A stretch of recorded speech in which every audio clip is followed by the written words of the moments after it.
Jormungand, the story of a powerful weapons dealer desperately trying to seduce a young boy. Well, actually, that's sort of what happens. I was perusing my overly saturated My Anime list, which is a usual activity for me. I was looking for ideas on my next video, when I came upon Jormungand. I have nothing but fond memories of this show. Great music, fun action, women that are pretty attractive once you get over all of them having a striking resemblance to snakes. It's a pretty great show. However, one person thought very differently about it. Enter, Vogan Ford? I think he misled at least 232 people who thought this guy knew a damn thing about what he was talking about. During his rant, his first point was to tear into the show for being a self-described gun anime. And you know what? He makes some good points, I'll admit. It is moderately bizarre the way guns are treated in Jormungand. Do they carry appropriate amounts of ammo? Not even a little.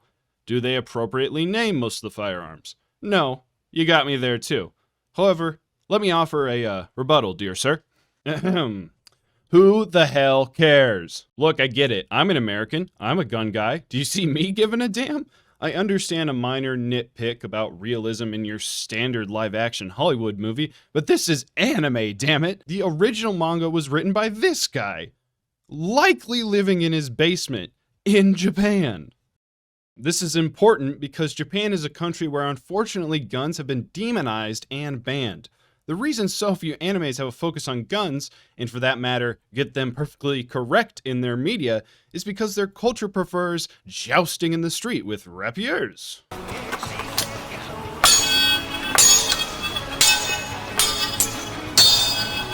Look, okay, if that was the sole reason for your bad review, I'd likely chop it up to you being a purist about guns. Maybe you were a soldier, I'm not sure.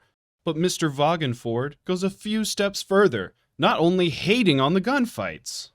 Sorry, but hard stop, no. Jormungand uses kick-ass music and bullets flying every which way in their action scenes. It's awesome. Some tracks are still lodged in my head.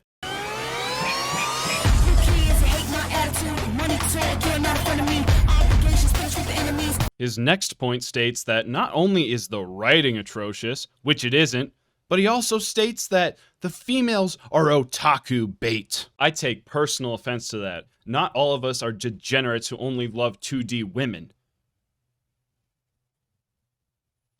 Okay, point taken. To add insult to injury, this reviewer states something patently ridiculous. He thinks it's odd that during action scenes in this anime, characters tend to freeze time and chat amongst themselves. Oh, I see. You must be new here. Every single anime has this to some extent. The rule is, you have to allow banter. Or, you know, the ref comes out of nowhere and he'll throw his yellow flag, or something, I guess. Funnily enough, I was thinking to myself that I think I've only seen one anime where they explicitly get gun mechanics right, and that is High School of the Dead. And they only do it in like one scene. They do their best to take some of the focus off the fan service and give it to the guns. This is shampoo, right?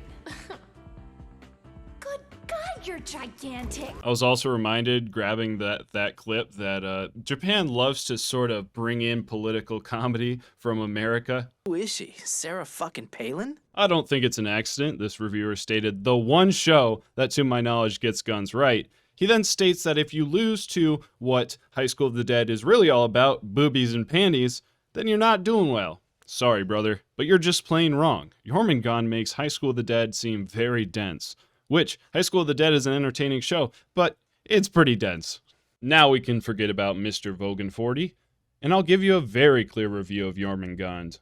As mentioned before, it's really about the relationship between Coco and Jonathan. Coco and her brother were raised to be international arms dealers. After separating to form two separate organizations, Coco enlists a team of mercenaries, and then finally the help of a young child soldier, aka Jonathan.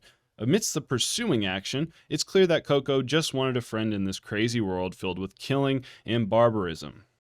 Jonathan, while a young kid, is a cagey soldier. He does his job surprisingly well for being just a child. It's amusing to see his boss go from being a cold, heartless arms dealer and then switch on a dime to being sweet and loving to Jonathan. Step lively, Officer Jonah. Let's go. 1, 2, 1, 2. Right, left. When it comes to the exciting stuff, action and then the writing, it's just awesome. They even give respect to American Special Forces in one episode, which, as a patriot myself, I really love.